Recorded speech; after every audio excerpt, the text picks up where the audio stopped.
Frontside 360 pop Shuvits. I'm gonna be honest with you guys, this is a trick I never really imagined myself doing, or maybe for a bit I wanted to do it, but I never really had the motivation to. Like, I wanted to probably learn this like months ago, like in advance, but I just learned how to do it like about a month ago, and now I'm trying to get it more consistently.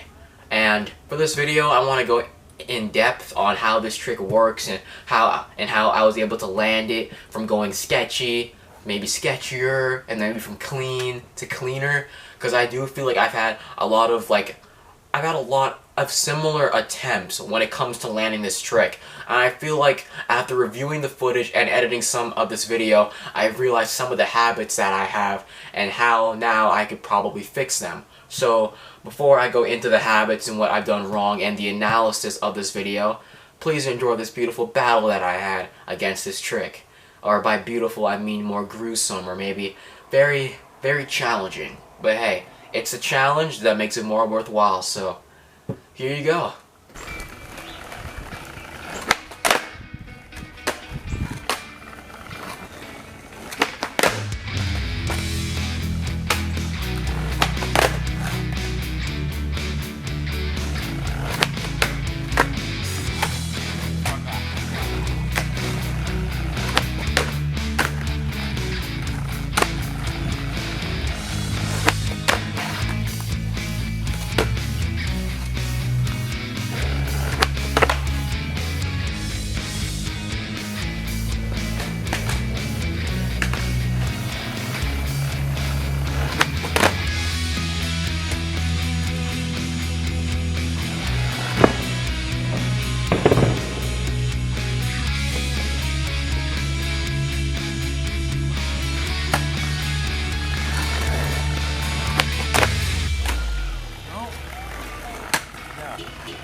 For some analysis on the Frontside 360 pop Shuvit, I did do some experimenting and I did look up some trick tutorials to figure out how this trick really worked. At first, I just tried to scoop it and just try to somewhat get the spin, and I just scooped with all my might and just scooped it like how I thought was the best way to get the 360-degree spin and keep my board on axis. But every single time I kept on doing that, it kept on flipping around like a laser flip, which is kind of the trick I wanted to learn after I learned Frontside 360 pop Shuvits. But I think after some trial and error and some experimenting and some theories, I was able to find the key. The key to get the board to spin 360 degrees and stay on axis for this trick is to pop down and scoop at like around the same time, if not the same time. I was experimenting with this and I thought to myself, maybe by me popping down more and keeping the pop more centered, it'll keep the board from, spinning like crazy as if it was going for a laser flip, and it'll just not flip at all. It'll just spin the whole 360 that it needs to, staying leveled out in the air, than it doing, flipping like a laser flip. I experimented with this for a while and I figured it out. And then the next day after that, I practiced that step over and over again, worked my butt off to do it, and I landed my first Frontside 360 pop Shuvit that day. Wasn't clean, I had to tic-tac out of it or kick turn out of it, but hey, I landed it. The fact that it only took me 2 days and I figured that out is quite amazing, so I'm glad I was able to figure that out. Now for the errors and the mistakes. As I constantly watched the footage over and over again and reviewed it, I realized how some of these mistakes of mine were a bit repetitive and how it honestly did hinder with how many attempts I could have landed this trick perfectly and really well. So I'm going to list them one by one and try to explain them in depth as much as I can. Number 1 is leaning too far over the board. For me, I know that I do this now, but I feel like I just have to lean far over the board. I feel like me trying to stay centered or me trying to lean back, it's just gonna throw off my balance.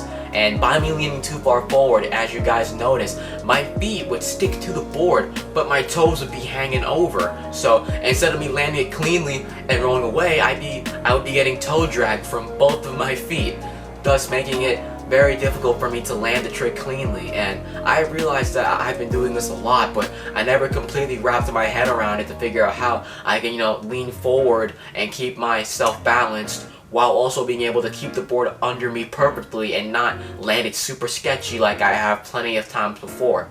But I think I did find a way to do that, which I will state later in this video. For number 2, leaning too far back.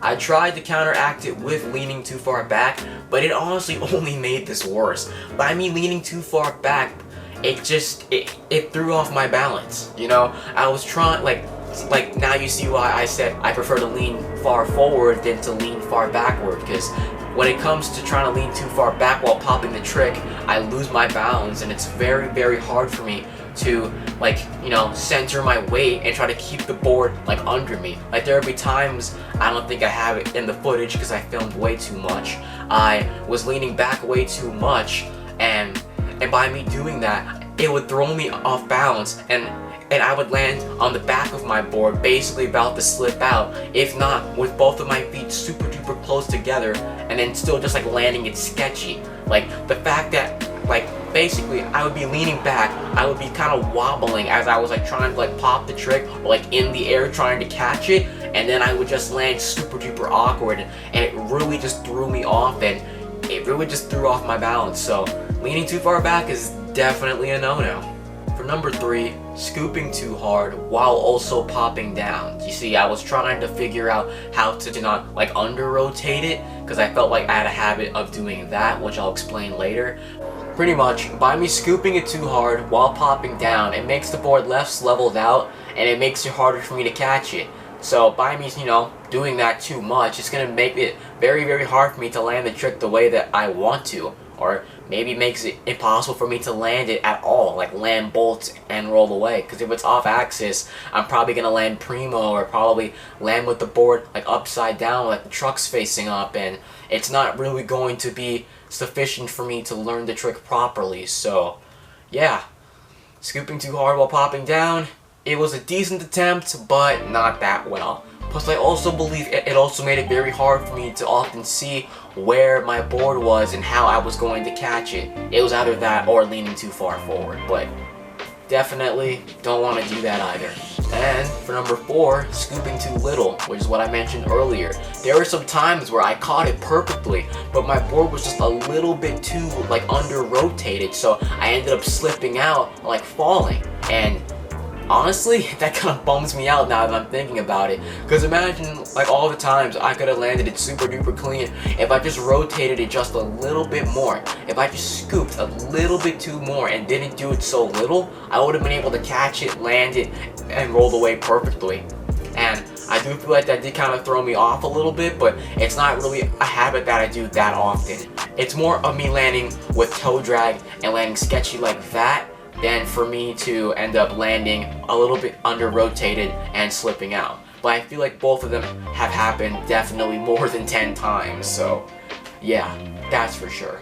For number 5, I also tried experimenting with this as well, but there were times where I tried to catch the board super duper fast, because I felt oftentimes it was hard for me to control where or when I could land it or how I would land it. So when the board did the whole entire rotation, I purposely tried to I guess stomp my foot down, or push my front foot down a little bit so I can catch it at the right time and try to land it and roll away, which didn't really help much at all. Because by me doing that, I actually flipped the board over onto its other side, And by me trying to do this habit, I ended up doing it without even realizing it. I thought that one of the previous mistakes I stated earlier, like maybe scooping it too hard while popping down, was the reason why it kept on like flipping over, because I thought it was off axis. But by me stomping my foot down, or by trying to place my foot down too fast to catch the board, which I've never done with any of my shove-it tricks, it just flipped it upside down, and I landed with the trucks facing up, and it really threw me off. And there were times where I just tried to like land the trick, but I accidentally like placed my foot down, and like I didn't like even realize it. So yeah, that's definitely a horrible idea. So pretty much, as you can see from all of these habits, and after me analyzing this over and over again, it's really obvious that most of the mistakes that I made throughout the clips I put in this video have repeated themselves. And honestly, I'm kind of glad I made this video, because now I'm able to acknowledge what I did wrong and try to fix it later on. That's the perks of filming yourself doing tricks. You can see what you do wrong and try to better yourself and improve the trick and the quality and how you perform it with your technique. So I think I finally found the strategy to truly make this trick work the way I want it to. It took me a long time to figure this out, but I realized that I was actually doing it on the attempts when I landed it. Maybe I had it in my mind at the time, maybe I was just hoping on a wish and a prayer they would work, but the plan was I bend down, leaning far forward, and then as I rise up, I would start leaning back a little bit. Then I pop the trick and scoop it like I did to make sure it stays leveled out, which by me doing all that stuff causes me to jump backward naturally. So then that way I can meet up with the board, catch it, land it, and roll away. I can't believe it. Like, I actually think like that works, and I'm pretty sure it does. And I feel like by me taking the time to work on this trick and trying to get better at it, I think I might have improved it a little bit more. Because I remember the next time I went for a sesh, I tried going for a front 360 pop shove, and I landed it perfectly first try. Maybe my front foot was a little bit back, but I didn't tic-tac out of it, I didn't kick turn out of it, I didn't have toe drag or heel drag or any of that stuff. I landed it perfectly clean. I'm like, damn, that hard work does pay off. And I remember, after the first one that I landed, I wanted to just pack it up and call it a day. But I'm like, no, you know, to make it true. Why waste my time doing it once, just once, coming and then going home, and then going back to it, and then struggling to land it? Let me try to get it more than once, so that way my brain can get used to that muscle memory and try to better it. And by me doing that, I think it has made my trick, I really think it's made my work on that trick like a whole lot better. I get at the point now where sometimes I'll land super sketchy like over and over again, but at least I'm at the point where I'm catching the board now more consistently, and I'm able to keep it under my feet. So maybe I've only landed it cleanly, say about 2 to 3 times, but hey, that's progress, you know? Maybe sometimes you're gonna fail more than you succeed, but hey man, you gotta turn that failure into that success, and I was able to accomplish that, and you guys can too. So yeah, that basically wraps up with this video. Thank you guys so much for watching. I hope you guys really enjoyed this, because I know you guys like it when I go into depth on these tricks and how I analyze them and try to better them. So I'm really glad I did this. I hope you guys enjoy, and I hope this inspires you to go out there, film your tricks, and find a way to make them better. And yeah, love you guys, and I'm gonna go edit this video now. Peace.